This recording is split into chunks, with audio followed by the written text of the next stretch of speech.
um, we've gotten deeper, and I've realized that the work that is for what you would call work has really connected with me at a very in a very personal way, which has actually allowed me to have realizations.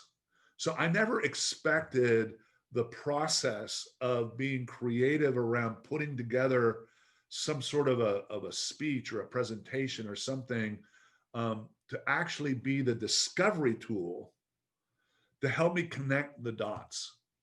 You know, for years, many years ago, I remember I had proposed that I wanted to install, I was in my early 20s, and I had proposed that I wanted to install satellite dishes at thousands of travel agency locations around the US.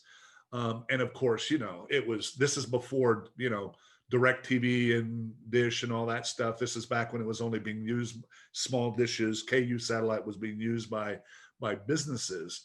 And of course, you know, people thought I was crazy, and we didn't adopt it at that time.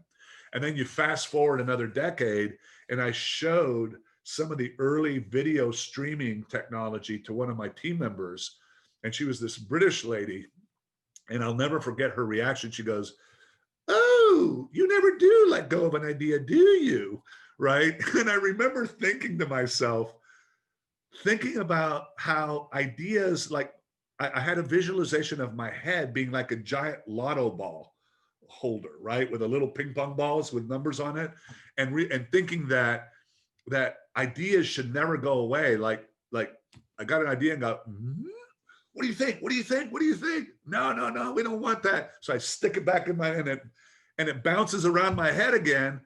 And I don't know, it's going to come out in 2 hours later, 2 weeks later, or 2 years later. So I had that analogy, I had that metaphor for a long time. But then I realized that I was close, but I wasn't where I needed to be.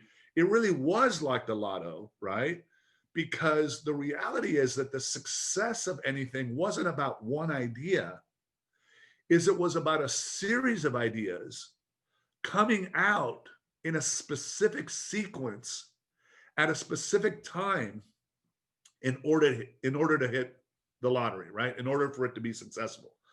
And the reason I tell that story is because there's something about the way in which I worked with Jay that gave me greater purpose and kind of greater focus on how that it wasn't just the ideas, but it was the way in which you were able to present the totality of the way those ideas work together that connected to people's feelings and their heart and their ability to look forward.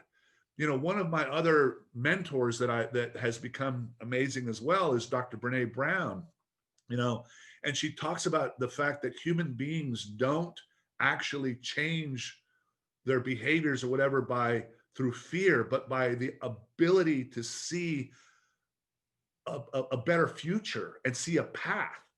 And that's one of the things that I feel that my work with Jay has really helped me, is it's helped me refine the way in which I'm able to tell a story that allows people to put themselves in that story and see a path to the future, see probability, because that's what drives me. What drives me is is getting people to come together to co-create and to see those stories that become their own stories, right?